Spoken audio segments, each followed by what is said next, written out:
All right, folks, it is October 3rd, 2024, and I am looking forward to this session here tonight. Yes, I titled this episode XRP 11X, not 10X, 11X still in play. Despite the appeal, despite everything that's going on, the 11X is still in play. We're going to talk about it tonight, everything that's taking place in the current events, financial markets, and XRP, the lawsuit, the appeal. I'm sharing this one out on X real quick to let everybody know that we are live now, hashtag XRP, live now, hashtag XRP, send it, and we are live and rocking and rolling, and I appreciate you guys for stopping by. Thank you so much. Sharing this in the Discord group real quick. Boom, boom, and we're live. Okay, sorry. So, speaking of apologies, I do want to apologize for this morning's update. So what happened is the sound got disrupted on that whole episode. Basically, there was a bunch of cutting out, and if I'm having any mic issues, just let me know. Going to be a problem if I have to adjust them on the fly here, but hopefully it's good. I think that we're going to be good now, because what was happening is this morning when I updated you guys, I was up. It was like 5, 6 in the morning, and the whole house was asleep. And so everybody's asleep in the house, and I'm coming to do my first update since the appeal has been fired. And so I should have known better, but I was in close to my mic and I was huddled up next to my mic thinking that I was going to be quiet. But right away, I was fired up. I was fired up first thing this morning, right? And so there was a bunch of distortion because my mic is not supposed to be that close to my mic and everything. Just my audio settings were off for being so close to the mic at 6 a.m. in the morning, knowing that I was not going to be quiet and I absolutely was going to get fired up. And so I apologize for some swear words. I apologize for the sound. But yes, it is true that the damages have doubled. And I'm, of course, rounding off. I'm just speaking in general terms here. But we got to decide on a reference point to start this conversation. And yes, we did just make a new submission to the red folder, and that would be the notice of appeal. Now, when they file the official appeal, I can't wait to follow up and see what the heck they think they're going to appeal in this case. And I'm going to show you guys later in this episode. Basically, there's like 3 or 4 different things that they can appeal at this point. They cannot appeal XRP in and of itself not being a security. That was not before the judge. She just included that in her ruling. And what we understand now is that the SEC never had the ability to say that XRP was a security, right? It was always a focus on the sales, the investment contracts, not the asset itself. And so they don't have jurisdiction over these assets until they get packaged up in investment contracts. I always try to simplify this law for everybody to understand. And what I think is so important about this moment right now is that folks will get to learn about XRP and its story and its technology and the new financial system. But one of the ways that we can get them in is by sharing the word and fighting the good fight to save our country, exposing the government corruption at one of the 3-letter agencies being the SEC. There's many other 3-letter agencies. And I just commented this to my Discord group before firing up this live here tonight. I don't care how much this is part of the plan, right?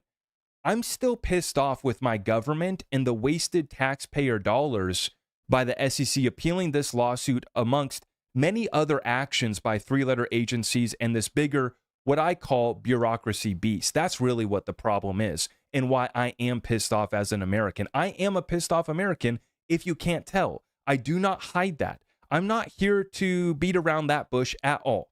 We want to confront that straight on because these people are sick and these people are evil if you haven't figured that out by now. Here I am getting fired up once again. But tonight, in tonight's live show, I poured myself a glass of wine. I said, we're going to go through this update. I'm not going to yell into the microphone, while I'm kissing the mic, yelling into the microphone. I'm going to try to give you guys a nice, calm live session here tonight as we go through all of this. But yes, I'm pissed off as hell. These people are sick.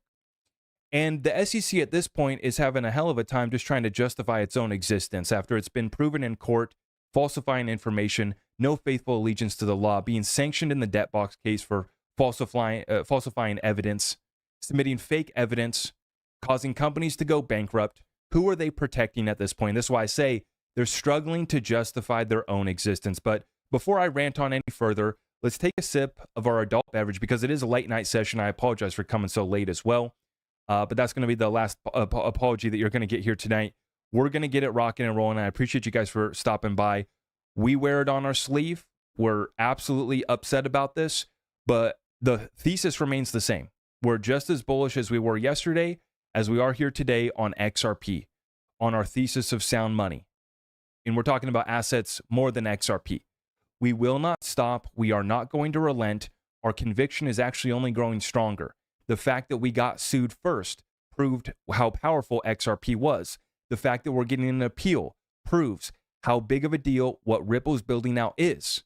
And I'm going to show you guys in this episode that Ripple doesn't give a flying you know what when it comes to what they're doing, because they're announcing new partnerships. They're about to set it off at the Swell conference. They're printing tens of millions of stablecoin, RLUSD, which according to the SEC, stablecoins are securities, right?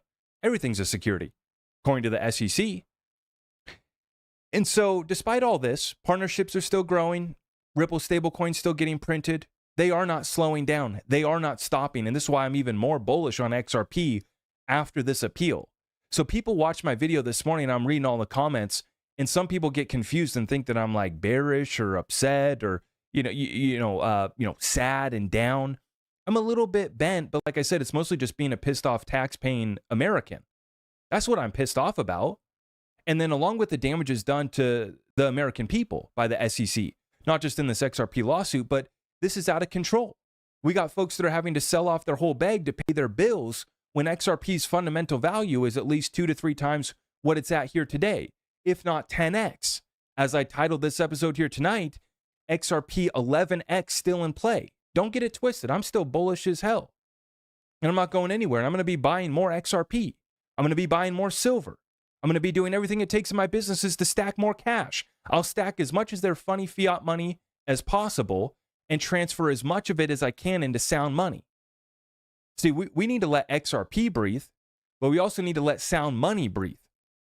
See, this is bigger than XRP. This battle against corruption, this battle for sound money is what it really comes down to. I was listening to a space earlier on Exit. I'm sorry for ranting so much to get started here, but I'm fired up. Folks are asking, well, who's the enemy? What should we do? What's this and that? Vote with your money. Transfer your U.S. fiat dollar funny money. It's one of the greatest ways to peacefully protest. You buy some XRP, you buy some silver. That's not financial advice. I'm just explaining how you can protest peacefully against the U.S. dollar and the beast that we're up against. This is a peaceful protest right here. I'm going to go buy some more XRP after this live session tonight because I'm fired up. I don't know how much I have to buy, but I'm going to buy something. Even if it's just a couple XRP. I'm throwing some more fiat money at XRP tonight. You have my word. After this stream's over, I'm buying XRP because I'm fired up. And I've been prepping. Like I said, we focus on our businesses. I focus on my family, nothing less. We are at war. We are at war. We are so much past chasing 10x meme coins. Now, as I titled it, 11x still in play. That's great. That's just the start. Please do not think that I don't still remain much, much bigger on my thesis for XRP long term. But without a doubt, the timeline's been extended. You have to confront that fact. You have to be hedged, as I've been describing over the past couple weeks. Got to be hedged because the SEC can appeal and World War III is still going on. And nobody in TA land, in Bitcoin pump it up land, in just, bullish blinder land, bubble vision, CNBC, nobody wants to put World War III indicator on their chart. Everybody's looking at their chart without putting on any of the, dozens of different black swan scenarios that we potentially face, which is why I'm hedged. And unfortunately, both of those cases played out this week. World War III escalation continued. SEC appealed. Thank goodness we've been stacking cash. Thank goodness we weren't relying on XRP to pump this month. My thesis on XRP is 5 to 10 years out to get to double and triple digits and maybe even beyond. And some people, see, this is what's so funny is that some people think $5 is it. The 11x that I'm talking about is all that it's going to be for XRP. And some people are going to sell all their XRP. That's fine.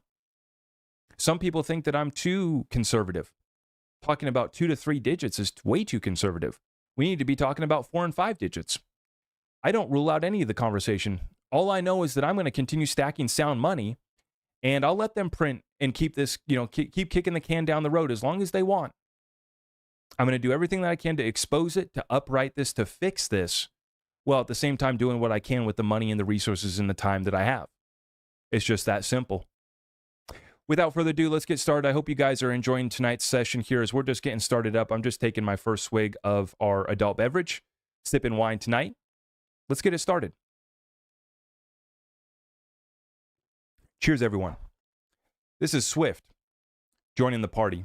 And you're going to see in the first two data points of tonight's stream, the institutions, the big boys and girls are here as they file for the appeal in the Ripple versus SEC lawsuit, keep XRP suppressed. We're going to flip the switch for Swift. Starting next year, financial institutions from around the world will be trialing live digital asset and currency transactions on the Swift network. This marks an important milestone in our journey to enable banks to transact interchangeably across both existing and emerging asset currency types using their current connection to Swift. As new forms of value emerge, our intention is to continue offering our community the ability to seamlessly make and track transactions of all kinds of assets using the same secure and resilient infrastructure that is integral to their operations today. How can you help the incumbents? How can you hold their hand? And this is BlackRock presenting a slide presentation on Bitcoin through the lens of a global monetary alternative. So now we have the suits selling crypto with slideshows at presentations around the world. That's where we're at. While XRP is being suppressed, while they don't dare mention XRP, even though I'm going to show you that JP Morgan is getting their back end on the deal. JP Morgan and Jay Clayton, we covered it. Jay Clayton invested in Electric Capital, which invested in Bitwise, which is launching the XRP ETF. We're going to show you how JP Morgan's getting in on the Ripple XRP story here later in this episode. They don't dare talk about it. They downplay it. They sue us. They attack us. And then what do they have to roll out? As soon as it's time for them to sell the products, they flip and bullish. The suits are now selling it with slideshow presentations for us. Love to see it. And just wait for that BlackRock XRP ETF, by the way.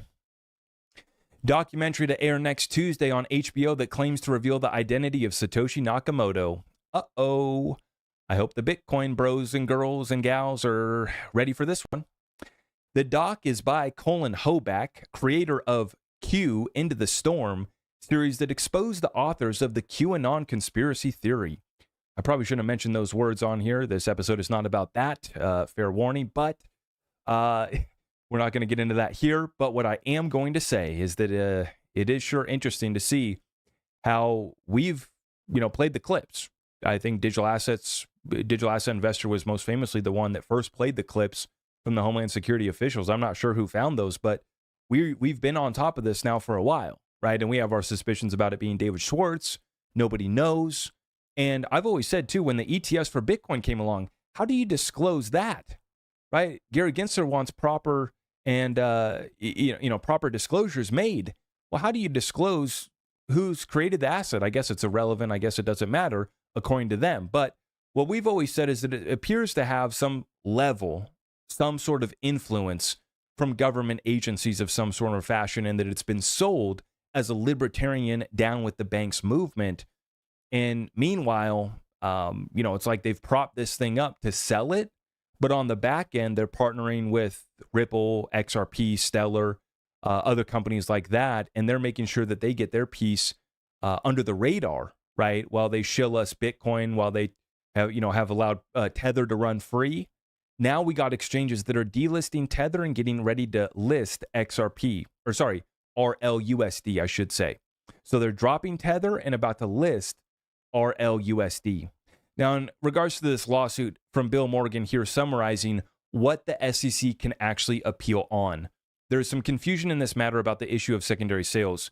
Some people treat Ripple sales by the programmatic means to retail investors via exchanges as secondary sales. Judge Torres did not rule on secondary sales in the sense of sales made by you and I.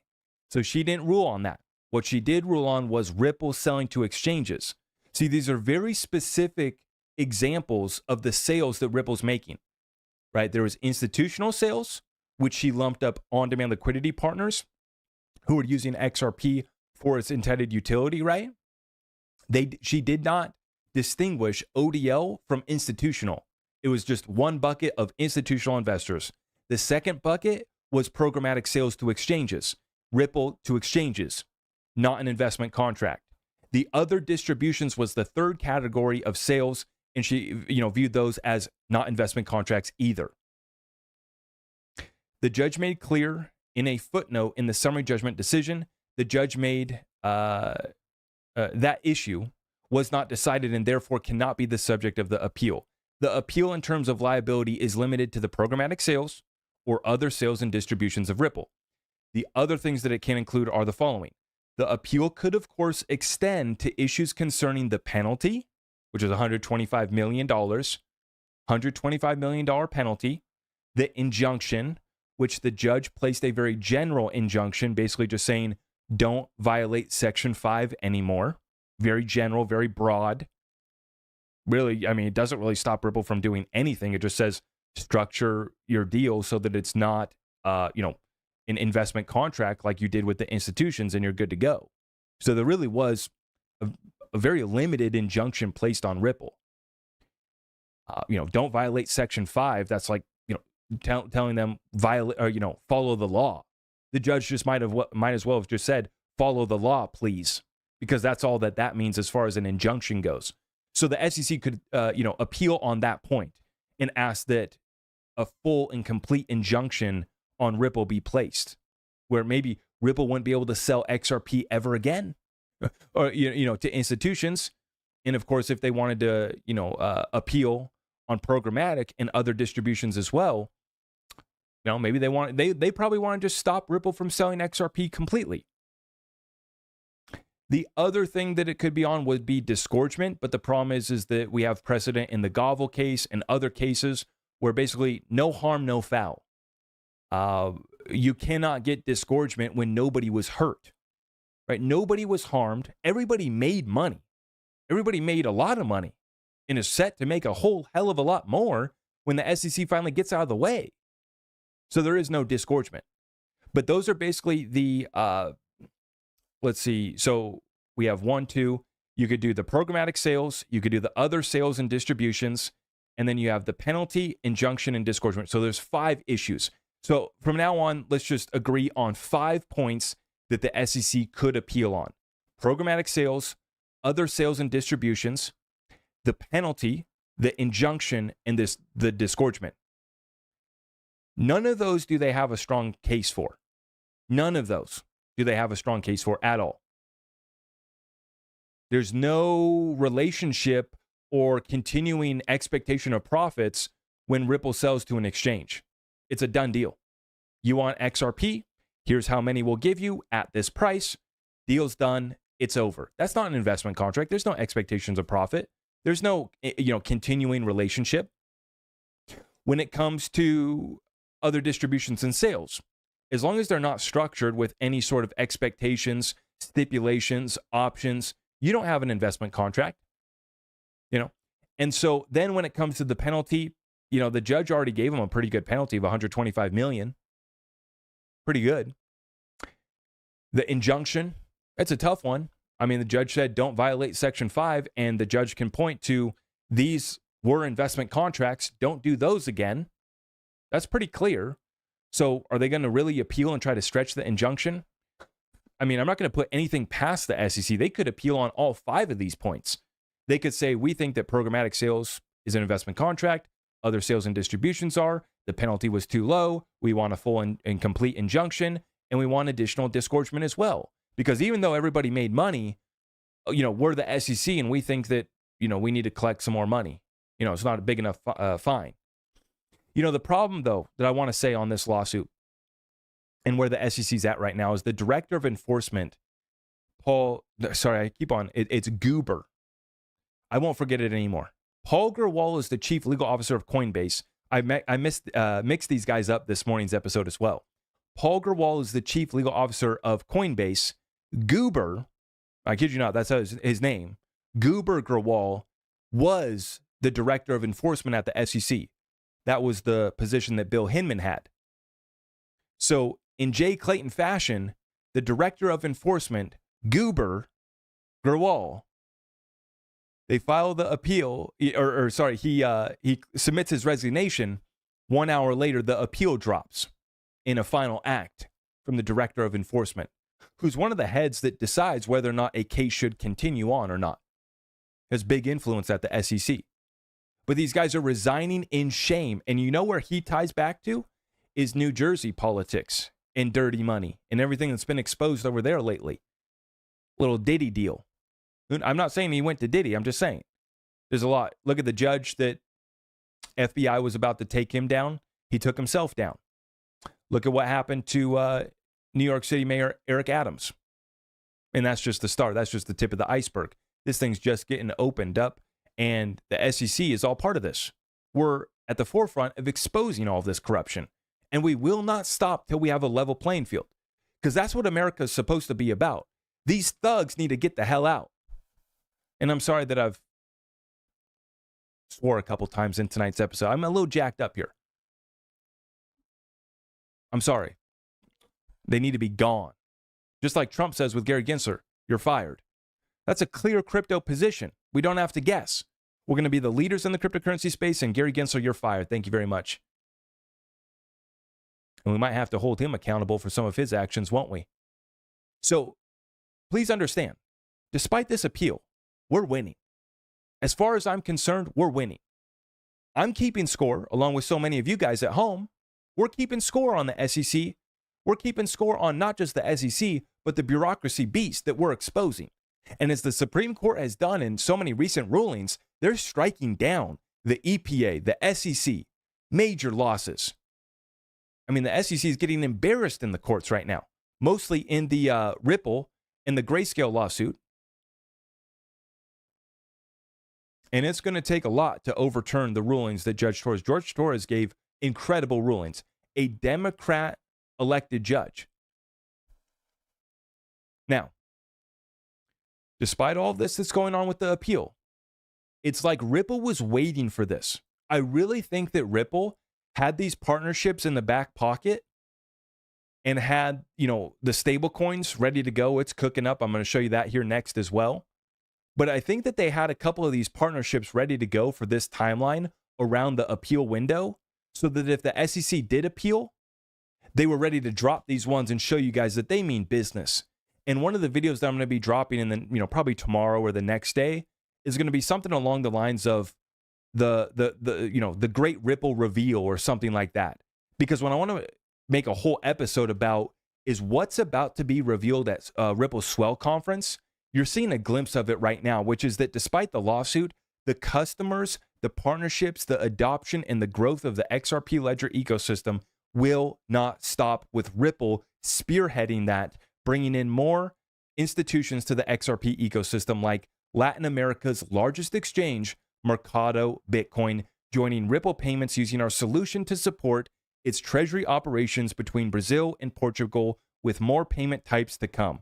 From the president of Ripple, Monica Long, and I'll be deep diving what this partnership, they're touting this as end-to-end payments. So they got the full circle now, end-to-end payments by Ripple. And this is just getting started, folks. Now, continuing on. Ripple's newly announced partner, Mercado Bitcoin, has an investor named JP Morgan. You don't say. Now, I covered it in this morning's episode. Bitwise has an investor, Electric Capital, I forget which one it is, but Jay Clayton's involved. Of course, Jay Clayton files the lawsuit against Ripple on his last day, dips out, makes his money from his law firms, and then gets his back end on the deal here through Bitwise, where he invested through that hedge fund that he advises or is a part of. Of course. And of course, JP Morgan is sitting down here. Now remember, JP Morgan, how many executives did they send to the offices of Ripple? I'll never forget this one. 15 executives to the offices of Ripple. I'm pretty sure that's what Brad Garlinghouse said, is that JP Morgan sent 15 executives to the offices of Ripple to try to get them to bend over, but Ripple knows their hand. And they're in an incredible position. Now, does that mean that they're not going to do a deal with JP Morgan? No, they will. It just will be at the right price on their terms, and Ripple's just in a very strong position. But Ripple's newly announced partner, Mercado Bitcoin, has an investor named JP Morgan. Mercado Libre acquired shares of 2TM in January of 2022, which is the parent company of Mercado Bitcoin. Mercado Libre's investors include companies as JP Morgan, GE, Goldman Sachs. Oh, there you go. Gary Gensler's buddies over there at Goldman. And PayPal, to name a few. Well, PayPal Mafia, of course. So there you have it, folks. And this is following up here on the Bitwise ETF announcement yesterday. Jay Clayton gets a back end over there. Now Mercado Bitcoin's the partnership that Ripple just announces. JP Morgan's getting the back end there. Swift getting ready to go live with digital asset settlement in 2025. It's about dang time. And you know that they're going to, they've talked about the importance of XRP in multiple white papers that they've issued. But I want to show you guys what's happening right now, though. Speaking of JP Morgan, Russian court freezes funds of JP Morgan. This is what's ramping up on the financial side right now. This is the currency war, the commodity war, the kinetic war.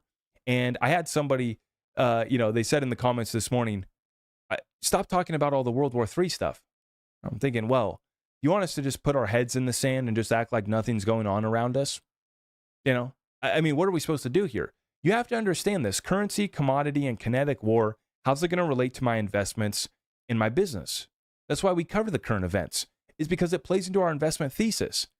When nobody else, the TA gurus and all the Bitcoin bros don't want to put a World War III indicator on their chart, and then World War III escalates and Bitcoin rolls over, right? That's a problem.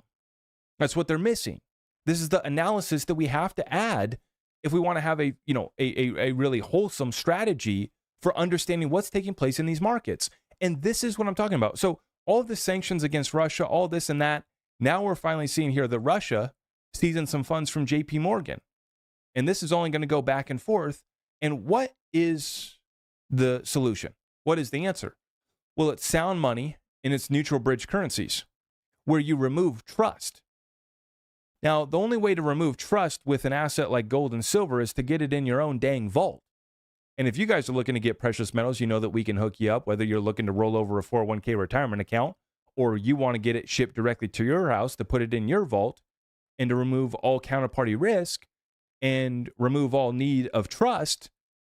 Well, just go to zachrector.com, or it's linked up down below for the precious metals. But this is the solution, along with XRP and other neutral bridge currencies, which there are very few others that are ready to play that role. XLM, as a little brother to XRP, may be ready to fill some spots, some gaps in the financial system, but it appears that XRP is going to be the one at the forefront to really be the answer. Now, Bitcoin up until now has been the number one answer as far as growth, as far as returns, as far as adoption in cryptocurrency space, but that's set to change in a major way, right? With assets that actually bring additional utility, legislation passed so that institutions and businesses can start to use these assets for all of their utility without having to worry about getting sued. That's when we get set free. And that's why the US dollar is losing its reserve currency status, is because the rest of the world doesn't need the US dollar anymore. In fact, using the US dollar is hurting them. Getting sanctioned by the US and the West is only hurting them. Now, is the BRICS going to choose XRP? I don't know, but what I do know is that XRP is already live in multiple BRICS nations. And this is with Ripple partners. And this is why I made a playlist on my YouTube channel titled BRICS Loves XRP.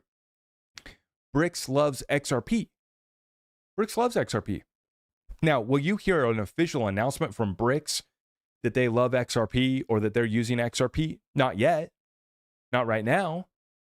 But what we do know, as Ripple just announced, the largest player in Latin America, you look at some of their other partners like Bitso and others, you got corridors live across all of the BRICS nations and others, which is the common theme of people that want to get away from the US dollar, from people that want to get away from the games that we're playing here in the West. Monetary weapons and financial weapons of mass destruction and of abuse. That's what we're all trying to get away from. If they want to get on XRP, they can.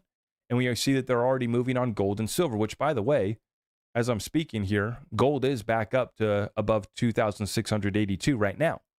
So gold is back up here right now after hours. where we got the futures contracts opened up right now, 2,682. Let's take a look at our silver here. Back up to about 32.5, 32.44, having itself a morning. Now, this is the next partnership here, Ripple X with Acceler, and I expect that's part of the Ripple Grand Reveal episode that I'm going to be dropping next, is that Acceler is going to be featured at Ripple's Swell Conference along with other institutional players that are going to be talking about tokenization of real-world assets. Now, this is a quote here from the head of product at Ripple X, Jazzy Cooper. Bringing Web3 to traditional finance was meant to break down the siloed, opaque systems of the past in favor of open, transparent blockchain rails. Exactly what BRICS needs. However, without seamless interoperability, we only get part of the way there. Different blockchains serve specific purposes and niches, and to fully unlock the potential of real-world asset tokenization and financial use cases, cross-chain asset mobility and protocol access are crucial. By integrating the XRP ledger with Mobius, we are moving another step closer to unlocking value for both users and developers, enabling them to leverage new opportunities for interoperability and to build and operate on a truly globally decentralized network. So this is Acceler right here. They're going to connect the XRP ledger with over 55 different blockchains right now. That's the amount of bridges that they've been able to build so far, and that they're going to connect with the XRP ledger. That's Acceler. And so I said 4 predictions. This is all part of the XRP lawsuit grand finale. And so if you want to make fun of me and, say that I got it wrong on the XRP lawsuit and the appeal, you can. That's fine. I got it. I'm okay to be, admit that I was wrong. They appealed. Okay, more time to buy XRP. It's fine. Not a big deal. So this is the XRP lawsuit grand finale. We were supposed to get a lawsuit conclusion. Throw that one out the door. Okay, I was wrong on that. Okay, smash a pie in my face. Stablecoin. Well, I'm about to show you next. The next slide, the next clip that I'm about to show you here is tens of millions of RLUSD getting printed at the Ripple Treasury right now. They don't give a you-know-what about any appeal. They're firing up that money printer with the RLUSD. So we didn't get the lawsuit conclusion. We are about to get the stablecoin. That's coming, and that's about to go live. And then I thought that we were going to get announcement on ETF and tokenization, which we already have partnerships with tokenization. I just thought that we would get kind of updates, maybe some new partnerships. And we didn't have to wait. We're already getting a new announcement here from Acceler, and we already got the ETF filing from Bitwise. So those predictions did come true. And as far as the stablecoin, well, take a look at it, folks. This is the Ripple stablecoin tracker on X. Huge shout out to Vet. He's one of the XRP ledger validators. And he created this Twitter account, which he's deployed some sort of bot or something that tracks all of the stablecoins that are minted. So you can mint it, you can print it, you can call it whatever you want. Yes, it's as simple as pressing a button, but this is a major, major deal for bringing liquidity in the XRP ledger ecosystem. And I believe that Ripple is going to have a competitive advantage as a stablecoin issuer because they can hold the collateral at Standard Custody and Trust, the company that they own, a custodian that they own, right? They don't have to pay any fees for having somebody custody their assets. And then they also have an advantage because they have some 40 plus, 50 plus billion XRP backing everything that Ripple does. So that's a pretty good thing to have as an issuer. And then the beauty of the XRP ledger also brings a competitive advantage for Ripple as well. But they are issuing it on Ethereum and the XRP ledger. So you got to remember that. 10 million RLUSD minted at the RLUSD Treasury. So that's how we started off with 10 million big ones 4 hours ago on Ethereum. And then we went to the XRP ledger, we printed 7 million. Then we did another 6.3 million. So we're at 13 million total on the XRP ledger. Oh, wait, we do another 6.4. You're up to 1920. We do another 6. You're to 26, another 6 on the XRP ledger, right? Over 30 million. And then they burn 100. Just 100. 100 RLUSD burned at the RLUSD Treasury. So they're practicing with that Treasury feature. They're playing with it. And then they practiced with the burn feature on Ethereum. Now, what's funny is when you go to look at these transactions, for all of the transactions that they're sending through Ethereum, they're paying like 10 times more, if not more, for all of the transactions on Ethereum. They're paying 50 cents, maybe even less for these XRP Ledger transactions. And they're paying, $5, $7, $10 for these Ethereum transactions. But nonetheless, it's important that they do issue it on Ethereum and other blockchains as well, because it only is going to bring more interoperability and liquidity back to the XRP Ledger ecosystem, right? That's why they're creating the EVM sidechain, which is now going to be, kind of worked on with Acceler, connecting them with other, 55 other blockchains. And so does Ripple need to go issue, RLUSD on 55 other blockchains? Not necessarily, but the more the merrier. It's just going to bring more interoperability and bring it back to the XRP Ledger eventually. It opens up that ability to bring it back to the XRP Ledger, where I think you're going to be able to source the best liquidity. And I wanted to make this point in tonight's episode as well. The real advantage of this technology in the XRP Ledger and all of this crypto stuff, right, is the whole premise of being your own bank, but also being your own custodian. You have to understand that we've only been able to have exposure to the stock market by placing your order at the stock market with the broker, who's going to be your middleman for every transaction when you deal with the financial system and when you try to invest in assets. Basically, you have a middleman who's doing the trading for you, taking fees, and then you have a custodian who's also taking additional fees, whether that's your bank or whether that's your money manager. So most of the time, folks are focused on being your own bank, but it's also about being your own custodian. And we try to practice that too with our precious metals. You can only be you can only be your own custodian to a point. At a certain point, if you guys got M's in the bank account with your precious metals, well, then you might have to rely on somebody else's vault, right? But the point being, as much as possible, and that's the beautiful thing about digital assets, is that you get to be your own custodian of the assets too, right? And this is the advantage of the XRP Ledger, is the liquidity through the DEX and the AMM. And now all we're waiting for is the assets to arrive on chain.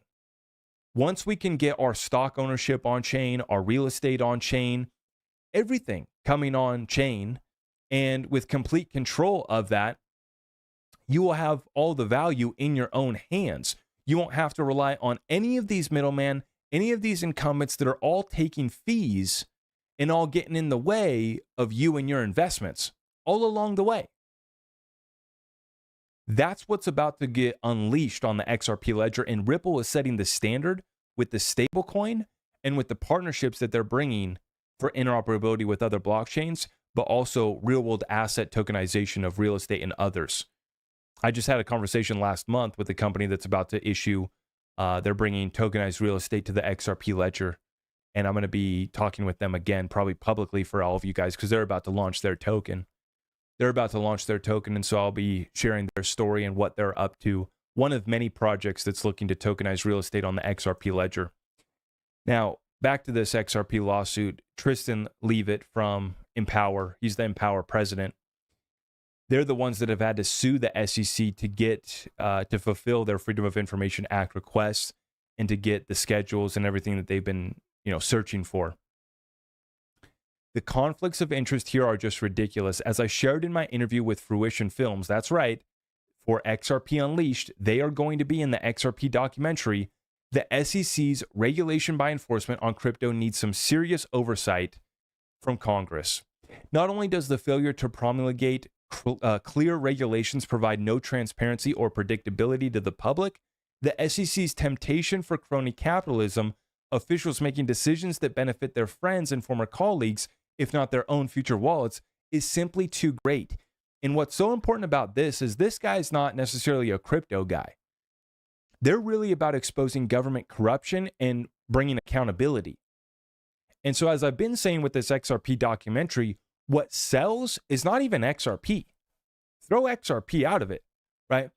Now, of course, XRP is the main part of the story because this is about the damages done to the XRP community. But the point being is that this is a story about government corruption, and everybody's mad at the government. Left, right, up, down, doesn't matter who you believe in, what you love, or what side of the aisle you're on. You are mad at our government right now. And if you're not, I don't know what's wrong with you. Are you alive? Anybody that's alive should have some frustrations with our government at this point, right? And this is why I say that the story sells for everybody. And that's what Fruition Films is going to be doing here. And they're not stopping. They are going to be bringing this documentary. Yet again, the SEC slows the adoption of XRP, delaying the inevitable utilization. We will continue to focus the documentary on the damages created by the SEC and rally behind justice for XRP holders. Given the likely lengthy appeal process, we are pushing to release regardless. So we're waiting for them to drop the dates, but it's going to be in November where they're going to be dropping the pre-show. I should have brought my red folder when I got interviewed for the documentary. I don't know why I didn't. That would have been so much better if I included the red folder in the documentary interview that I did. It's an honor to be a part of the documentary, but as I've always said, this story, I don't even care if they cut me out because I want to get this story out. And what I'm excited for is we have smoking gun evidence that ties back to the folks that we've already exposed, like Bill Hinman and others. We have smoking gun evidence ready to expose these guys completely. Like without a shadow of a doubt type of smoking gun evidence is what I'm talking about. No confusion, no questions. No questions left to, there probably will be some more additional questions to be answered from this evidence being released. But I pray that we're able to get this documentary out in November. This is going to be following up on this Bitcoin documentary that's going to be released next Tuesday, revealing the creator of Bitcoin. But I'm so excited to help get this word out and help fight to save our country. And it just so happens that they decided to come after the XRP community in Ripple, and it had to be this way. So we'll be the ones to expose them. That's fine. Here we are. Cheers to fighting the good fight. We're not going anywhere. We're going to keep stacking this asset. We don't care what they say or what they do. And while we're stacking these assets and taking care of our family, we're also finding time to expose them for their corruption. Absolutely. And I look over at TikTok and somebody says XRP is trash. That's this crypto space in a nutshell. I'm talking about saving our country and somebody comments XRP is trash.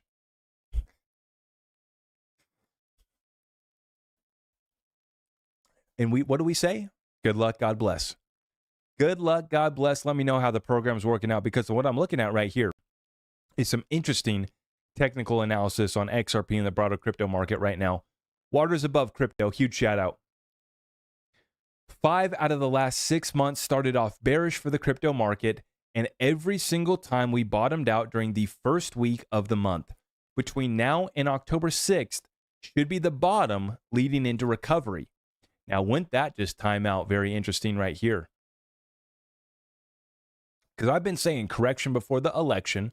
I've been warning, and we got it this week with some black swan events, a port strike, a hurricane, and everything hitting all at the same time. Doesn't bode well for markets. Brings us back down. SEC appeals brings XRP back down. But we've been following a pattern here. And so is this whole market about to reverse back to the upside? I believe it is. And whether it does this month or not isn't too much of my concern, because while these assets are cheap, I'm going to keep stacking them. And I titled this episode 11x Still in Play. Well, guess what? We're looking at building our base right now at 50 cents, right? 50 cents. We went down to 52 cents. I'm just rounding off. We're at 50 cents. 10x, 11x takes us $5.50, $6. Okay. If XRP gets cut in half, then the upside potential goes from an 11x to a 22x. See, the upside potential just doubles because we can now buy the asset at half price and still expect the explosion to the upside that is coming. Now, I have adjusted my XRP exit strategy based off of our timeline being extended but with an understanding that just because we're in a lawsuit will not stop XRP from pumping, just like it didn't stop XRP from pumping when the lawsuit got initially filed. Now, Crypto Carlos, I shared this tweet in this morning's episode, but I wanted to make sure that nobody missed this one. And I wanted to make sure that this point got across very, very clear. For anyone in the XRP community feeling distressed by the SEC's decision to appeal the ruling, XRP bottomed just 8 days after the suit was first announced. It then went on a rally to nearly 1,100%. That's where I get the 11x number that I threw up in the title. From 17 cents to $1.98 in the following 4 months. Now, the people that made out best were the ones that bought with conviction when XRP went from whatever it was at, 30, 40 cents, down to 17 cents when that lawsuit got filed. And then from there, XRP did it 11x to nearly $2. Now, this time around, the reason why I say that if XRP gets cut in half, our returns on the upside will double is because if you take advantage of the low prices that we'll set, I still think that the $5 XRP is in play, the $4 to $5 XRP. See, most folks aren't here for a 10x on their XRP investment, but I'm here to say that I think that that's about all we're going to get this bull run. And if folks think that I'm a bad person for saying that, that's fine. I'm just being honest with you guys. There's so much sell pressure and pent-up sell pressure demand ready to be unleashed with XRP. But despite the lawsuit, it's not going to stop XRP from pumping. But because of everything going on with XRP and the broader macroeconomic situation, more people are going to be forced to sell. More people like myself have adjusted their XRP exit strategy. And more people are going to take a portion of their bag like I am, and they're going to trade this thing. And I'm going to sell off XRP when it goes to $5. A small portion of my bag, and in my exit strategy, if you want to watch my full XRP exit strategy, it's linked up down below. You can purchase it. If you want to get access to it, it's linked up down below. But I laid this out very simply, is that I'm going to sell some XRP, and I'm going to do 3 things with it, right? I'm going to take some out, profit, that I'm going to cash out and pull out of crypto completely because I overinvested in XRP and I overinvested in crypto. Now I'm going to diversify into some other assets, real estate and private equity. The first thing that I'm going to do is set aside money to pay taxes because, of course, I'm going to be realizing some capital gains. And that's a big part of the exit strategy. You got to understand what your tax implication is going to be when you hit that sell button. And I understand that I'm generating a tax bill, but I also want the liquidity. And the third and final thing that I'm going to be doing with my XRP profits is I'm going to be parking it. And Uphold just announced this this week. I saw Brad Kimes had the CEO of Uphold, Simon McLaughlin, on. Uphold's offering 4.9% on your US dollar account. So what I'm going to do, I'm going to pay my taxes. I'm going to pull some XRP out to invest in real estate and private equity. And then the third thing I'm going to do is I'm going to move some XRP profits to US dollars or USDC, whatever account I can move it to on these exchanges that will give me a 4 or 5% yield while I wait to buy back in. And see, I'm hoping that I can trade it properly and I'll actually be able to buy most of my bag back, pull liquidity out, and then buy a lot of my bag back when it drops back down. That's just a part of my, XRP exit strategy, and how I'm positioned for this, what I do believe is an inevitable 10x plus from this level of 50 cents. Now, I know a lot of you guys are here for $50 XRP, for $500 XRP, and for $10,000 XRP. I am too. That's why I have a portion of my bag that I'm never selling. But you have to just, we have to understand what's in front of us right here, right? Whether it's all part of the plan or not, we have to understand what's in front of us. We have to understand what's coming. Is a $50 XRP coming this bull run? What makes XRP go to $50? Is it retail speculation? I don't think so. I know many of you guys don't think so. It's an environment where legislation and regulation has been passed and institutions are able to come in and we're able to start settling hundreds of billions and trillions of dollars on the XRP ledger. And we get total value lockup on the XRP ledger to go to, hundreds of billions and even trillions of dollars. That's the end goal for most of us, right? We will not do that until legislation's passed. We're out of this lawsuit, and that's fine. Take what the market's going to give us, and the market's going to give us something great here this bull run, just like it did last time around. Now, think of what's changed for XRP, the entire XRP ledger ecosystem. Think of how many partnerships Ripple's grown, right? Since 2020, when the lawsuit initially got filed, and we still achieved an 11x. We were able to achieve 11x without a stablecoin, without all these new partnerships, without real-world asset tokenization, without all this utility and more utility and amendments that are being added to the XRP ledger right now, without all the attention that's gaining for XRP, without an ETF. Do I need to keep going? Right? Because we can. The fundamental thesis has not changed. The timeline has changed. Adjust accordingly. Stay liquid. Focus on your business. Focus on yourself. I don't spend any of my time during the day listening to XRP content other than XRP spaces. I listen to other builders. I listen to the XRP community because I like to engage and participate with the community. I just like doing it. Sometimes I end up in silly spaces that are a waste of my time. That's fine. I like to see what the community's chatting about. I'm curious. I can't help myself. And I have a lot of time as I drive around town. I have a lot of drive time and a lot of, time to listen.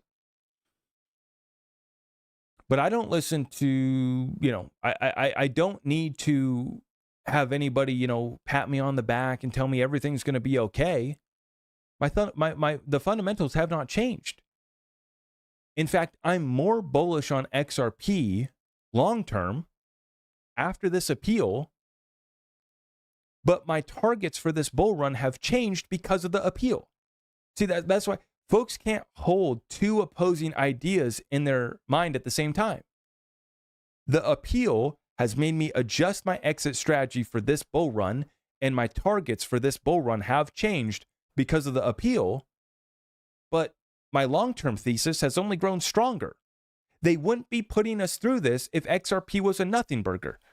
If XRP was just another coin, another pump and dump coin that we were stupid for buying for, and Ripple was just going to dump on us, and that was going to be the end of the story, they wouldn't be filing this appeal. They wouldn't be fighting so hard to hold this thing back. But they are. And that tells me everything I need to know.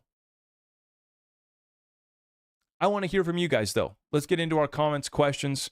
Appreciate you guys for stopping by here tonight. It's been an absolute pleasure. Right now, XRP is at 52.5 cents. False breakout, just like we got the false breakout on Bitcoin, right? So Bitcoin pumps up here to 66.7. I highlighted at the time, got to break 65. We broke 65. We've rolled over. It was a false breakout. Like I said, there's no, I can click on all the indicators. There's 50,000 different indicators I can throw on my chart. I prefer not to use 50 different indicators. But one indicator that I can't throw on this chart is a World War III escalation event, which is exactly what we got this week. And please understand, this is the final point that I'm going to make before I open it up to Q&A. The lawsuit appeal was only able to drop XRP by, 5%? I mean, XRP was already down because Bitcoin had already rolled over and we'd already corrected. So, I'm measuring, 11% there? I'm not going to measure top to bottom here. This is a 23% swing, but Bitcoin had already rolled over and corrected. So you're talking 15, 10%. That's it. The appeal, and from and you can't measure from the top, right? It's more of a, Bitcoin had already rolled over. But either way, I don't want anybody in the comments to tell me that I'm coping. Oh, I'm just a little XRP holder coping. No, I'm not coping. Say it was 10, 20% that they were able to bring down XRP. They were only able to bring XRP down to 52 cents. That's it. Well, if our base is 50 cents, remember what happened last bull run? We went down to 17 cents and then we did an 11x.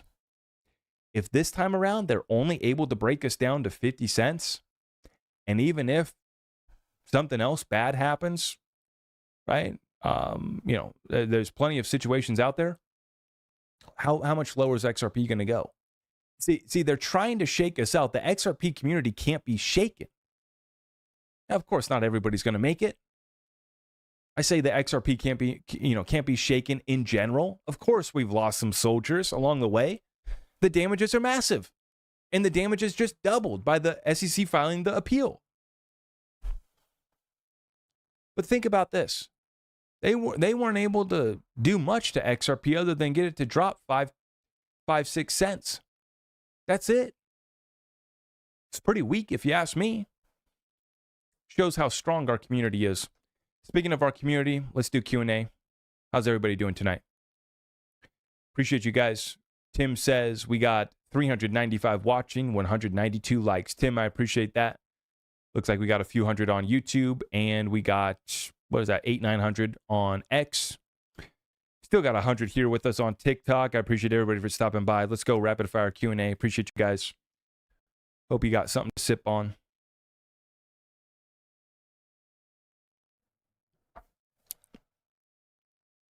Cheer harder, Zach. Yeah, exactly. It's just funny to me.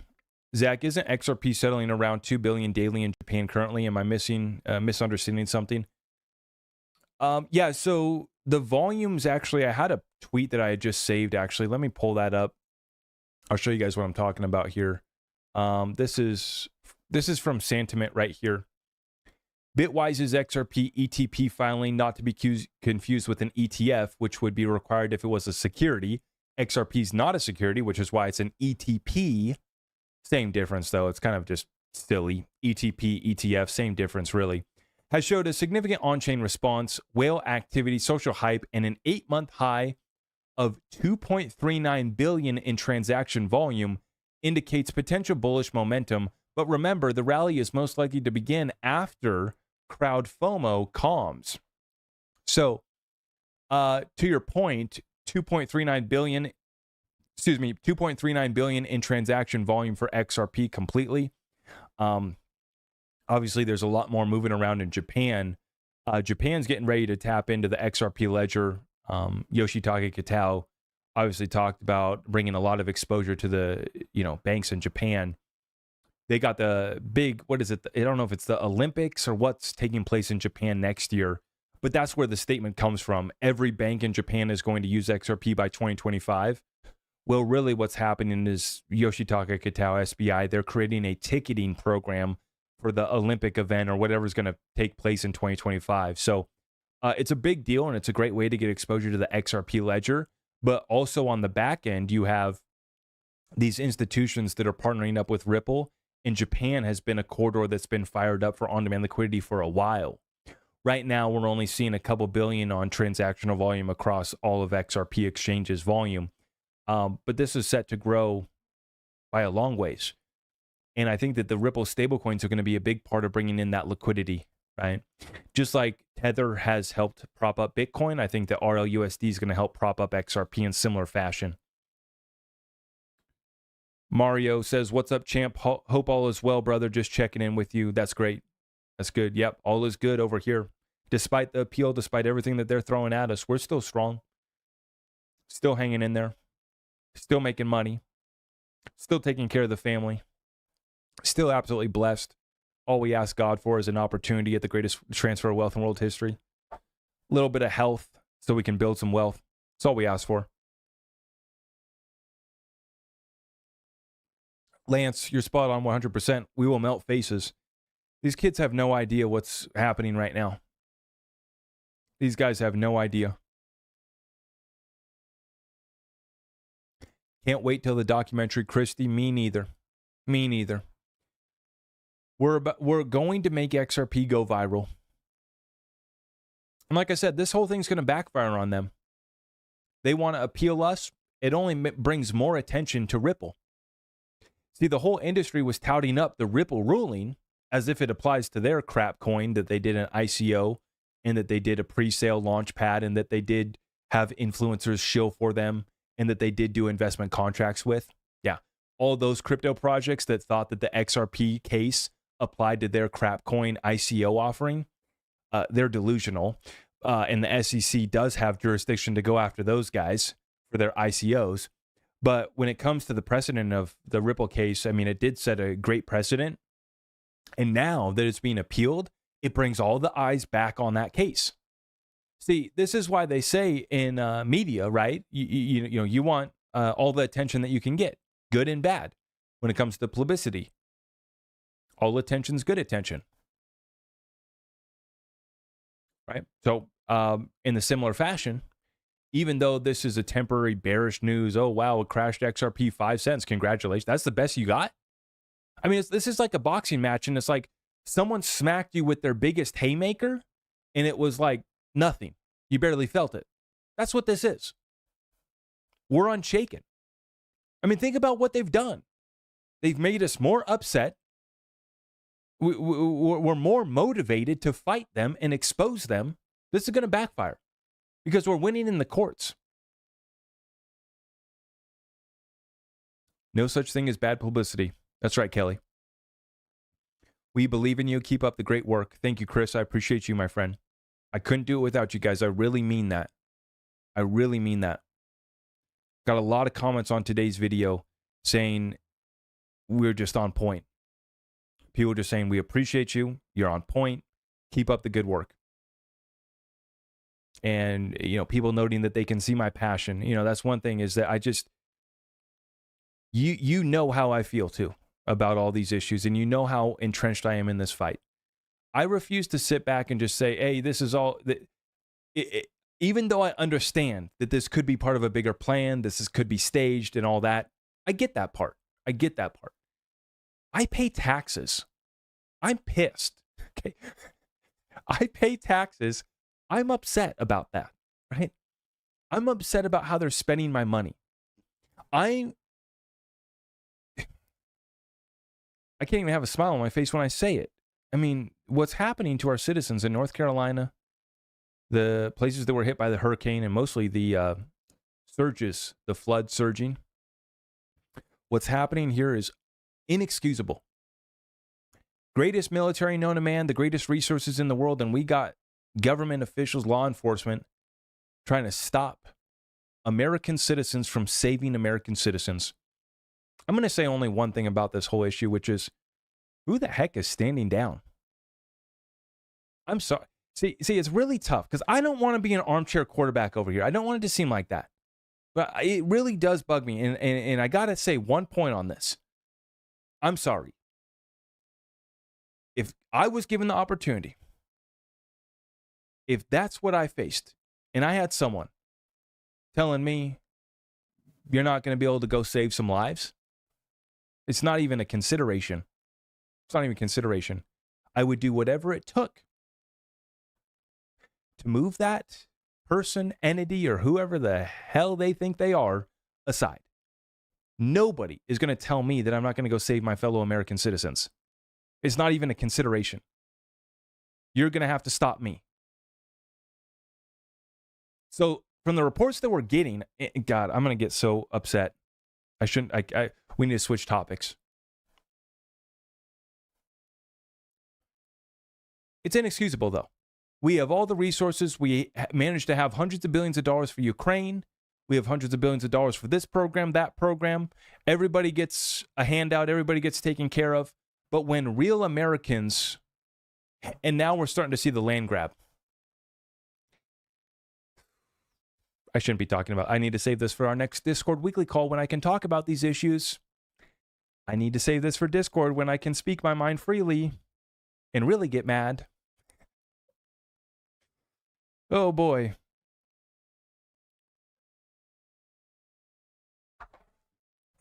You tell me to stand down? No consideration would be made. Zach, I think the wine is kicking in. It is. It is, What you talking about, bro? I'm in North Carolina. Jared, what I'm talking about is how we have Americans that we can't get help to that are in need. You know, we got money for everybody who ain't doing crap to move humanity forward. We got money for this program and that program and for some evil agendas. But we don't have the resources and the money. What did Kamala just say? She was going to give a few $100, just like to the victims in Hawaii. $700. Yeah, $700. What's $700 going to do for you in Hawaii? Your grocery bill's $700 in Hawaii. That's a slight Trump exaggeration, but you get the point. What does $700 get us anywhere? I mean, even if you're living in one of the cheapest parts of the country, $700 is still a couple grocery visits if you're feeding my family. You've been completely wiped out. Here's $700. Well, thank you. But this is why we don't rely on the government. This is why I didn't take PPP money. This is why I don't take handouts at all. I just asked the government to please get the hell out of my way.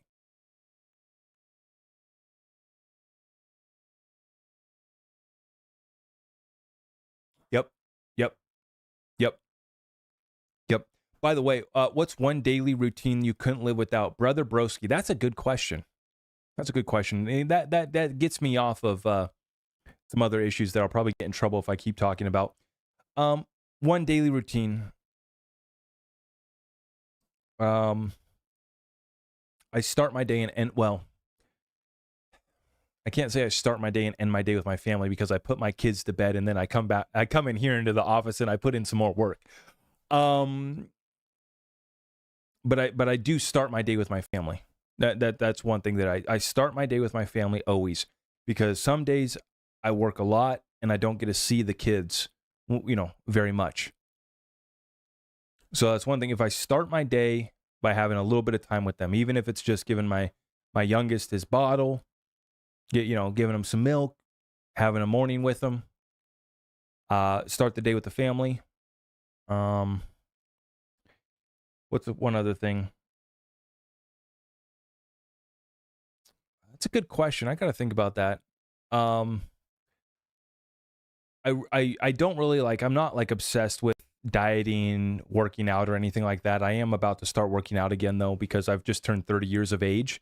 And so I want to, fight the good fight against aging and getting old and dad bod. So I am going to start working out again. But one of the other things that I do too is that I don't eat.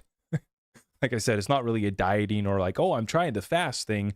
It's just I just work for the first half of the day, and I find that helps me have extended days.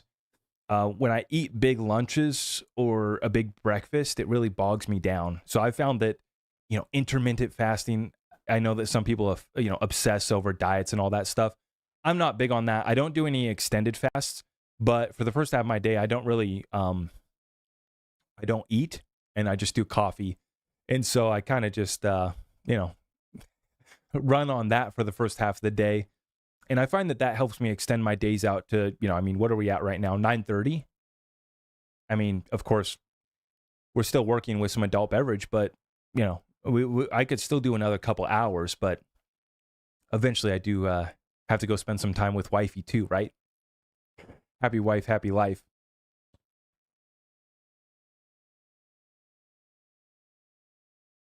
But yeah, I found that that's really helped me as far as being clear in the mind and staying on top of my game and staying hungry. I like, even when I'm hungry a little bit, right? It's like you feel like you're earning it, and then I stay away from the heavy lunches these days. If I hit up a taco truck, I don't get the big burrito. No more big burritos for me. I do the taco plate. Carne asada taco plate is what I had for lunch today, and allowed me to keep rolling. How did I get into cryptocurrency? Well, I was a big believer of sound money before cryptocurrency, but in 2017, Bitcoin caught my attention during the bull run, and I started to ask, what's this crypto stuff? And so that's what got me started was Bitcoin in 2017. From there, that's when I started to invest in 2018. And by the end of 2018 into 2019, I had moved all my Bitcoin to XRP and I started going all in on XRP. And then I started to diversify after that.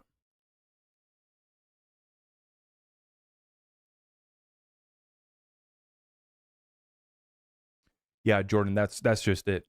Right. Right. Yep.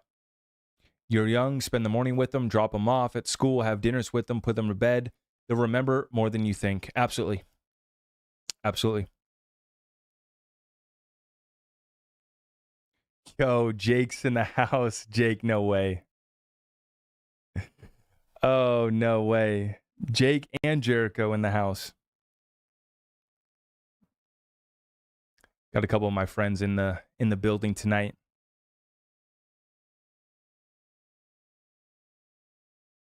Oh, Chad's here. How's it going, Chad? Ron, good to see you. Christy, have a good night. Good to see you. Big Dog's in the house. Got to meet Big Dog in Arizona. You know what's funny? Oh my God, I don't want to say your name again. I was just about to text you though, bro. I'll text you after this live show. I was just about to text you. Why am I cramping up in my leg right now? We got to get this case gone already. I know, Hammer. The case that never ends. Thank you, Zach, for all you do. It isn't easy. Christy, I appreciate you so much. Thank you. Chad says, I was happy to see you were alive at quitting time. Thank you for protecting and serving us out there, Chad. I appreciate you, brother. Yeah, we're on the late night session here tonight. I had to go live. There's just too much to go, too much to talk about. Yeah, we got a lot to catch up on here.